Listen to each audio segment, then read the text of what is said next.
Hai semuanya, saya Hilman dari sekolahcoding.com. Selamat datang. Akhirnya teman-teman memutuskan untuk mulai belajar programming, atau lebih tepatnya belajar membuat website. Tahapan pertama yang harus kita pelajari adalah belajar HTML. HTML adalah singkatan dari Hypertext Markup Language. Saya yakin dari singkatannya, dari kepanjangannya, kita nggak akan bisa narik kesimpulan. Saya akan jelaskan HTML adalah struktur dasar dari sebuah website. Dengan HTML, kita bisa mulai membuat elemen-elemen seperti tulisan, menampilkan gambar, menampilkan video, membuat form, dan masih banyak lagi. Jadi, tahapan pertama untuk mulai membuat website adalah belajar HTML. Jangan khawatir kalau teman-teman sama sekali nggak ada dasar programming, sama sekali nggak tahu mau mulai dari mana. Silahkan ikuti, nanti di akhir playlist ini saya jamin teman-teman udah bisa bikin website sendiri dengan HTML tentunya. Alat yang kita butuhkan hanya dua, dan dua-duanya gratis. Yang pertama adalah text editor, dan yang kedua adalah browser. Ada banyak sekali pilihan text editor, tapi yang gratis dan biasanya sudah otomatis datang dengan softwarenya. Yang pertama dari untuk Mac adalah TextEdit namanya, silahkan dicari aplikasinya. Dan yang kedua untuk Windows namanya Notepad. Ada masih banyak lagi text editor, banyak yang bisa kita download, tapi dua tadi cukup untuk mulai membuatnya. Text editor adalah tempat untuk menulis kode untuk membuat HTML-nya. Lalu yang kedua adalah browser. Saya yakin teman-teman udah familiar dengan browser. Browser itu seperti Google Chrome, Firefox, Internet Explorer, dan lain-lain. Browser sendiri untuk melihat hasilnya. Jadi, setiap yang sudah kita tulis di text editor, kita langsung bisa lihat hasilnya di browser. Jadi, tunggu apa lagi? Silahkan dipersiapkan dan mari mulai belajar. Hai semuanya, di video ini kita akan mulai membuat file HTML pertama kita. Kita akan lihat bagaimana cara menyimpan filenya dan juga melihat hasilnya di browser. Saya ingatkan kembali software yang kita butuhkan atau aplikasi yang kita butuhkan adalah text editor. Text editor sendiri ada banyak banget yang udah tersedia secara otomatis di Windows, namanya Notepad, silahkan dicari. Dan yang kedua adalah TextEdit untuk yang menggunakan Mac. Notepad dan TextEdit sekali lagi sama dan masih banyak aplikasi lainnya. Yang saya gunakan sendiri di sini namanya Atom, dan untuk ini harus di-download terlebih dahulu. Ini websitenya yaitu atom.io. Kalau teman-teman menggunakan Windows, bisa klik di bagian Other Platforms dan download untuk Windows. Dan yang biasa orang gunakan lagi untuk Windows yaitu Notepad++. Ada fitur-fitur atau fungsi-fungsi tambahan, tapi sekali lagi kegunaannya sama. Jadi teman-teman bisa milih mau pakai default yang udah tersedia atau kalau mau download, yang saya sarankan untuk Mac itu Atom, dan untuk Windows adalah Notepad++, seperti yang di website sudah kita lihat sebelumnya. Jadi kalau teman-teman bingung, sekali lagi semuanya sama, teman-teman tinggal pilih salah satunya. Gunanya sendiri untuk menulis seperti ini. Kalau sudah di-download silahkan dibuka. Saya sudah buka Atom Text Editor saya, kita mulai dari kosong. Hal yang pertama yang harus kita lakukan ketika membuat file HTML adalah menyimpan filenya dengan format HTML. Caranya silahkan klik Ctrl S atau Command S, atau di bagian file silahkan klik Save As atau Save. Dan silahkan pilih di folder mana akan disimpan dan diberikan nama. Namanya sendiri bebas, terserah teman-teman. Saya akan menggunakan nama index. Lalu yang penting adalah format atau nama setelah titik ini. Jadi memisahkan namanya dengan titik, lalu formatnya HTML, nggak boleh yang lain. Klik Save. Sekarang otomatis file kita adalah file HTML. Kita akan uji, saya akan menulis di sini, selamat datang. Setelah kita save, kita buka filenya di foldernya. Dan cara membukanya di browser, teman-teman bisa klik kanan, lalu open with, silahkan dibuka dengan apa, browser yang teman-teman mau, atau bisa di drag and drop, seperti ini. Teman-teman lihat, sekarang tulisan selamat datang kita sudah bisa kita lihat di browser. Cukup sampai di sini videonya. Kita rangkum sedikit. Jadi teman-teman pertama pilih text editornya. Text editor tempat untuk menulisnya. dan menyimpan filenya dengan format .html. Nama sebelumnya terserah teman-teman. Dan cara membukanya, tinggal menuju lokasi file tersebut, klik kanan, open with, atau langsung drag and drop ke browser pilihannya. Semoga jelas, sampai jumpa di video berikutnya. Kita sudah berhasil membuat file HTML pertama. Sekarang, pelan-pelan kita akan lihat apa aja aturan-aturan yang ada di HTML. Secara umum, HTML terdiri dari elemen-elemen. Elemen sendiri terdiri dari yang pertama tag pembuka, lalu konten atau isinya, dan ditutup dengan tag penutup. Tenang aja kalau teman-teman benar-benar asing, saya akan jelaskan pelan-pelan. Tag pembuka adalah tag sendiri, adalah fungsi-fungsi yang sudah datang otomatis dari HTML. Kita harus menggunakannya untuk secara spesifik ngasih tahu kalau yang akan kita gunakan misalnya adalah tulisan, atau yang akan kita buat adalah gambar misalnya, dan seterusnya. Secara umum, elemen-elemen ini sekali lagi terdiri dari tag pembuka, isinya, lalu tag penutup. Tapi nanti pelan-pelan teman-teman akan lihat ada juga tag-tag lain yang hanya terdiri dari tag pembuka. Kita akan belajar semuanya pelan-pelan. Langsung aja kita mulai. Semua file HTML kita bungkus dalam tag HTML. Jadi ini contoh salah satu tagnya. Kita mulai dengan kurung lancip seperti ini, dan tagnya juga ditutup dengan kurung lancip seperti ini. Dan untuk tag penutupnya sangat mirip, kita juga menulis nama yang sama, tapi dimulai dengan garis miring ke kanan seperti ini. Jadi pada contoh ini, yang baris keempat adalah tag pembuka, dan yang baris keenam adalah tag penutup. Tag yang kita lihat di sini adalah tag bosnya atau tag utamanya, yaitu tag HTML. Semua file HTML kita harus berada di dalam tag HTML ini. Saya akan hapus baris yang pertama. Lalu kita akan mengenal sekarang dua tag berikutnya. Jadi mulai sekarang saya akan menyebut ini adalah tag. Tag yang pertama adalah tag head. Bagus sekali kalau teman-teman udah lihat. Setiap tag pembuka kita tutup seperti ini. Jadi namanya sama, ditambahkan dengan garis miring. Itu tag yang pertama, lalu tag kedua adalah body. Kita tutup juga sama persis seperti sebelumnya. Langsung saya jelaskan, di dalam tag head, dia akan berisi informasi-informasi tentang website kita. Seperti judulnya misalnya judul website kita adalah sekolah coding. Tapi kita nggak boleh nulis gini aja, seperti sebelumnya kita butuh menulis tag. Tagnya cukup jelas dalam bahasa Inggris, untuk judul yaitu title.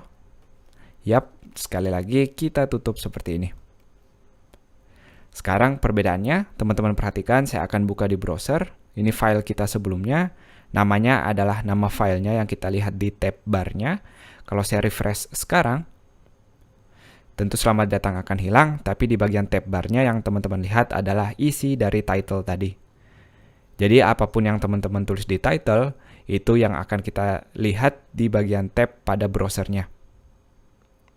Yang bagian kedua adalah body. Perbedaannya sendiri, yang di bagian head hanya berisi informasi dan tidak akan kita lihat di bagian konten dari browsernya sendiri. Konten adalah blank canvas putih di sini, atau viewportnya bisa kita bilang. Dan apapun yang kita tulis di body, saya akan tulis lagi selamat datang, akan terlihat secara otomatis di bagian browser ini seperti yang ini. Tapi pelan-pelan nanti kita akan belajar tag-tag apa saja yang akan kita lihat di HTML. Untuk video ini sendiri sudah cukup, saya rangkum sedikit. Jadi di dalam HTML ada yang namanya elemen. Elemen terdiri dari tag pembuka, isinya, lalu tag penutup. Semua file HTML, kita mulai dengan tag HTML dan juga diakhiri dengan tag penutup HTML. Secara garis besar, HTML terbagi dari dua tag, yaitu tag head dan juga tag body. Isi tag head adalah informasi-informasi yang ada untuk website kita, dan isi tag body adalah kontennya sendiri atau isi yang akan kita lihat pada viewport di browser ini.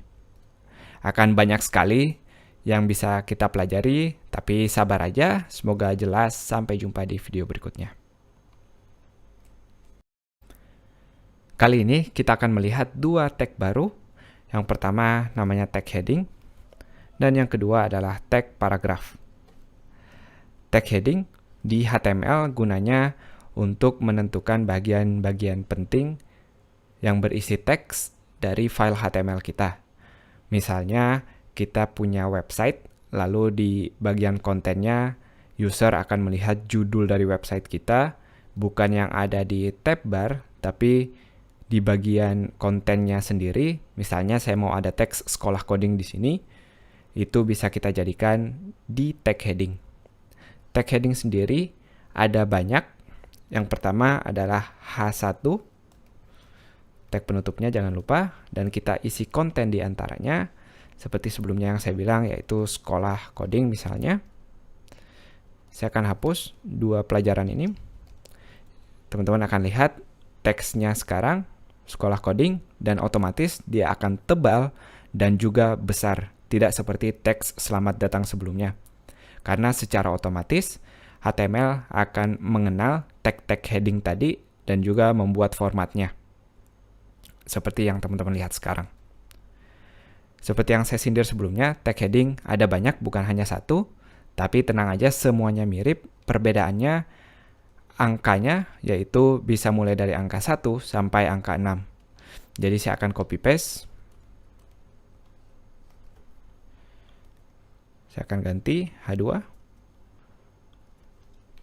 H3, 4, 5, dan 6. Begitu juga dengan tag pembukanya 5 dan 6. Teman-teman akan lihat perbedaannya. Ini dia secara otomatis. Sekali lagi HTML akan tahu bahwa tag H1 adalah tag yang paling penting. Makanya dia akan bikin besar. Begitu sampai urutan ke H6. Itu untuk tag heading tadi. Berikutnya kita akan melihat untuk menulis tag biasa atau paragraf biasa, kita menggunakan tag P atau tag paragraf. Tulisannya cukup dengan tag P pembuka dan tag P penutup. Contoh kasusnya, kita mau menulis teks, misalnya saya akan menuliskan selamat datang di website sekolah coding. HTML akan tahu bahwa ini adalah tag P biasa, maka dia tidak akan tebal seperti tag heading tadi. Penggunaan heading sendiri memang cukup aneh pada contoh ini.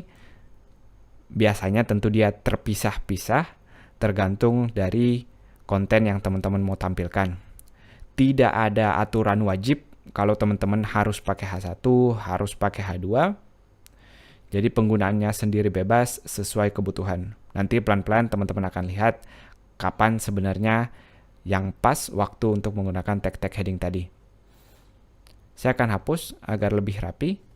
Saya tinggalkan 2 saja dan kontennya kita bedakan. Tag H2 saya akan gunakan untuk subjudul dari judul sekolah coding kita, yaitu tutorial online untuk belajar membuat website.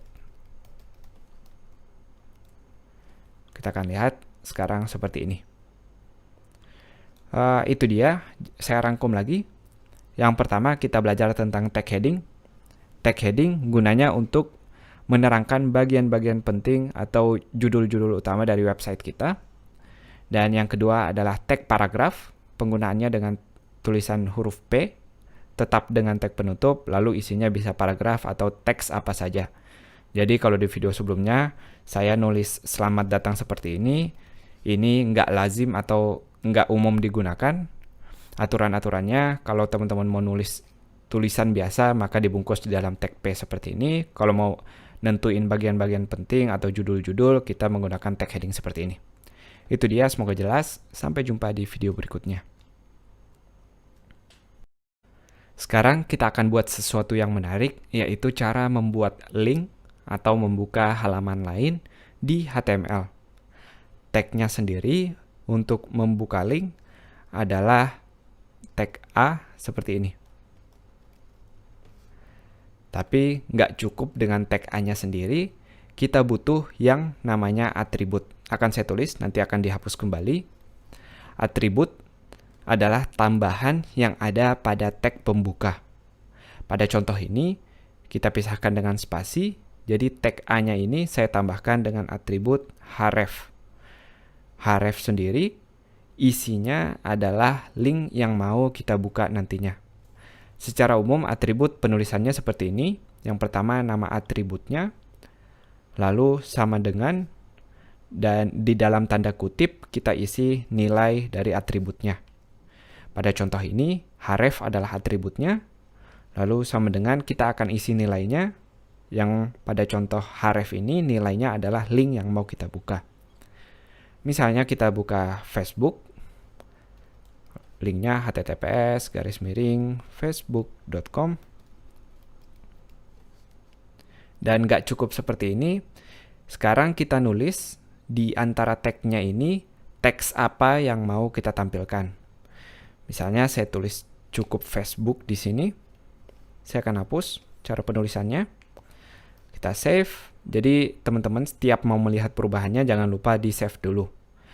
Teman-teman bisa ngelakuin file save seperti ini, atau lebih gampang lagi dengan Ctrl S atau Command S pada Mac. Kita pindah ke browser, lalu kita refresh. Teman-teman bisa lihat di sini kita punya satu link, yaitu tulisannya Facebook, dan kita bisa klik link ini, dan tentu aja yang kita akan lihat adalah halaman Facebook. Jadi sangat mudah untuk membuat link. Teman-teman bisa lihat di video sebelumnya, kita belajar tentang tag heading. Pada contoh ini sendiri, Facebook menggunakan tag H1 atau headingnya untuk menulis judulnya, yaitu Facebook seperti ini. Itu contoh penggunaan heading tadi. Kita balik lagi, pelajaran kita kali ini adalah pelajaran link. Kalau teman-teman bingung, saya rangkum sedikit. Di tag href adalah link yang mau kita buka, dan isinya di sini adalah teks yang mau ditampilkan. Jadi user nggak akan lihat isi dari href ini. Kalau saya tambahkan websitenya Facebook, yang teks akan kita lihat adalah websitenya Facebook, dan tetap bisa diklik seperti biasa. Secara otomatis, HTML akan mengenal link dan membuatnya warna biru atau ungu seperti ini dan memberikan garis. Untuk stylenya atau warna jenis tulisan, semuanya bisa kita atur nanti di namanya CSS. Untuk kali ini kita hanya belajar HTML, yaitu strukturnya aja, jadi kita belum belajar menghias. Tambahan atribut lain, untuk tag A ini atau tag link, kita bisa menentukan apakah link yang mau kita buka di halaman yang sama atau di tab baru. Pada contoh yang pertama ini, kita langsung mengganti halamannya. Saya akan buat contoh kedua untuk Twitter.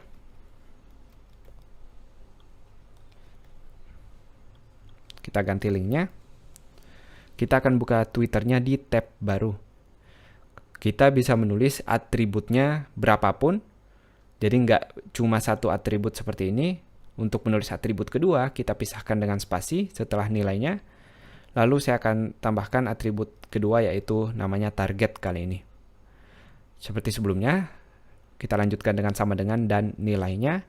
Nilai dari target sendiri adalah _blank. Jadi ini atribut kedua dan ini atribut pertamanya. Gunanya target sama dengan _blank ini untuk ngasih tahu kalau kita mau buka link ini di tab yang baru.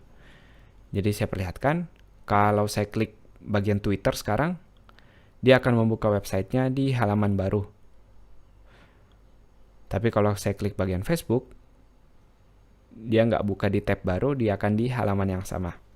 Jadi silahkan teman-teman tentuin sendiri apakah kita mau arahkan user ke tab baru atau mau tetap di halaman yang sama. Cukup itu pelajarannya, semoga jelas. Sampai jumpa di video berikutnya.